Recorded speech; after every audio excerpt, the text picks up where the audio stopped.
John Weldon isn't one of the better-known names in animation. But those who saw his rather dark animated shorts tend to remember them. A Canadian, Weldon is best known in the United States for his shorts that aired on Cartoon Network's compilation show, Oh Canada. His best-known short is the disturbing 2B, a cartoon dealing with the ethics of cloning and individual existence.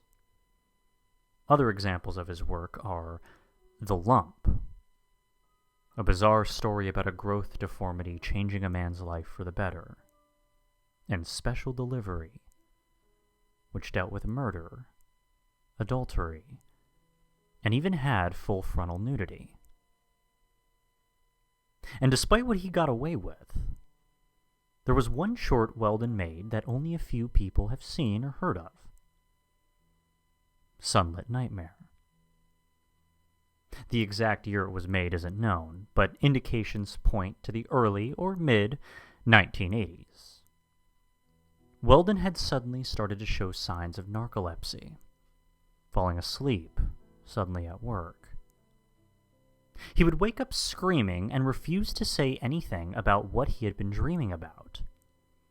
When he wasn't asleep, he worked with feverish devotion on a new animated short, the aforementioned Sunlit Nightmare. And skilled at nearly every aspect of animation, Weldon made the entire short himself, or at least seemed to. He said his newest short was for children, something to air in between shows on kids' networks, and he showed it to some executives at his company who were terrified and couldn't believe Weldon wanted to show it to children. Weldon didn't seem to care, and went to work on another project as his narcolepsy had disappeared. Now, it isn't clear what happened to the original copy of the short, but O Canada somehow got a copy and aired it once. One night in the summer of 1999. Recently, someone who apparently recorded the sole airing uploaded it online, and the short was finally seen. The short began with a pure black screen. There was no title. What sounded like a small boy was singing. The shadows at night don't scare me. The sounds in the dark I can let be. I close my eyes and let the darkness come, but the fear isn't there until I feel the sun. I can't tell which one is real. I can't tell apart the feel of the nightmares in my head. I don't understand how I'm not dead. After the song, the short transitioned to a small boy in a living room. The animation was very simple.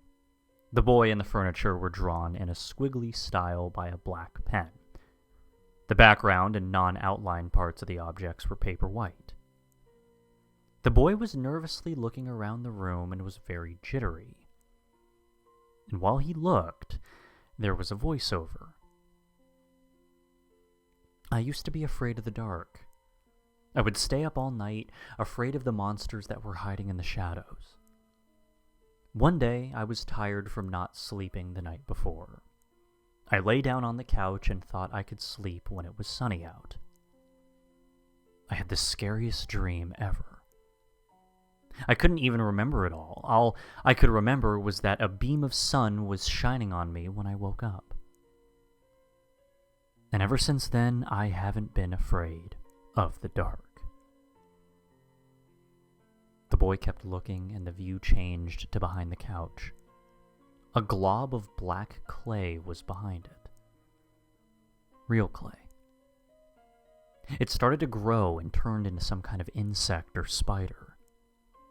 When it was taller than the couch, it jumped out from behind and started chasing the boy. They ran through several rooms of the house.